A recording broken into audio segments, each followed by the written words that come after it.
E aí galera, beleza?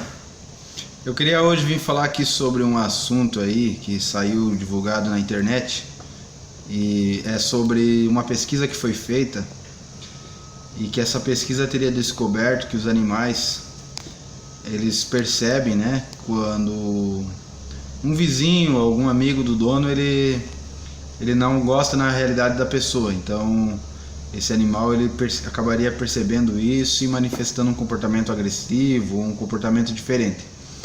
E essa pesquisa foi feita, agora não lembro aqui os dados, qual foi o instituto que realizou, mas foi fora do país. E esses cientistas então descobriram, né, que acontecia esse fenômeno. E foi divulgado isso como uma nova descoberta científica e tudo mais, né? Então eu gostaria de fazer esse vídeo aqui só para externar aí para a galera que não sabe, a maioria das pessoas não sabe, e até esses cientistas provavelmente não sabem que na verdade eles não fizeram nenhuma descoberta nova. E esse fenômeno e a causa inclusive desse fenômeno, porque eles descobriram só o efeito, mas não se preocuparam em perguntar, em tentar descobrir como que esses animais acabam sabendo disso aí, né? Então, na verdade, já se conhece esse fenômeno desde o final do século XIX. Os cientistas na época da Society for Psychic Research de Londres, que é a mãe da parapsicologia mundial, eles descobriram na verdade que os animais eles têm hipersensibilidade, têm hiperestesia, e eles conseguem captar por hiperestesia indireta do pensamento, o pensamento de uma pessoa perto, sempre a menos de 50 metros do indivíduo. Geralmente eles captam mais facilmente o pensamento do dono, por ter justamente essa ligação emotiva e tudo mais com o dono. É mais fácil, mas não que eles não consigam captar de outras pessoas também. E então nesse caso, qual seria a explicação correta desse fenômeno? Não é o cão, ele poderia, mas geralmente não é o cão quem capta o pensamento do vizinho inimigo, e sim o próprio dono capta por IP também. Os homens têm IP, e até muito maior do que a dos animais. Capta por IP o pensamento negativo que aquele vizinho tem dele, fica no inconsciente, porque a pessoa que não é sensitiva não manifesta esse fenômeno. Esse fenômeno é em regra inconsciente. E o animal que é hiperestésico capta mais facilmente e conscientemente o pensamento do dono. Então, só frisando, só voltando a repetir para explicar.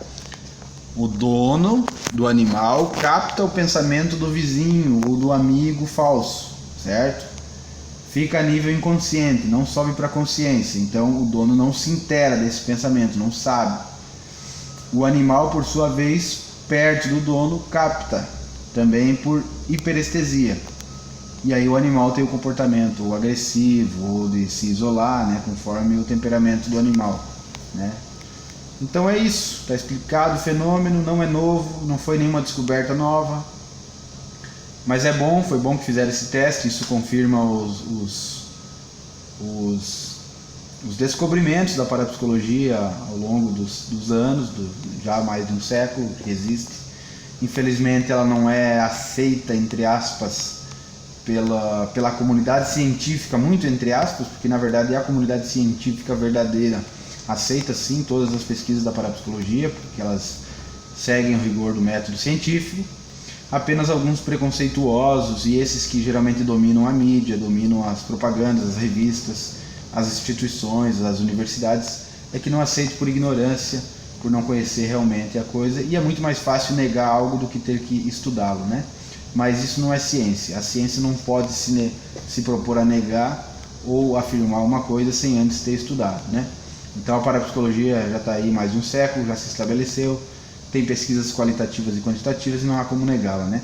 Os verdadeiros cientistas sabem do valor. É óbvio também que infelizmente no Brasil os espíritas e muitos outros charlatães se usam do nome da parapsicologia para fomentar, para espalhar suas ideias supersticiosas, suas ideias de intervenção sobrenatural dos espíritos e tudo mais, mas eles não são parapsicólogos, não foram formados por universidades reconhecidas, nem pertencem às sociedades clássicas, né, que é a SPR de Londres e a de Nova York, né? Então essas duas instituições são as que verdadeiramente representam a parapsicologia, e o estudo do rigor científico que é aceito pela comunidade internacional.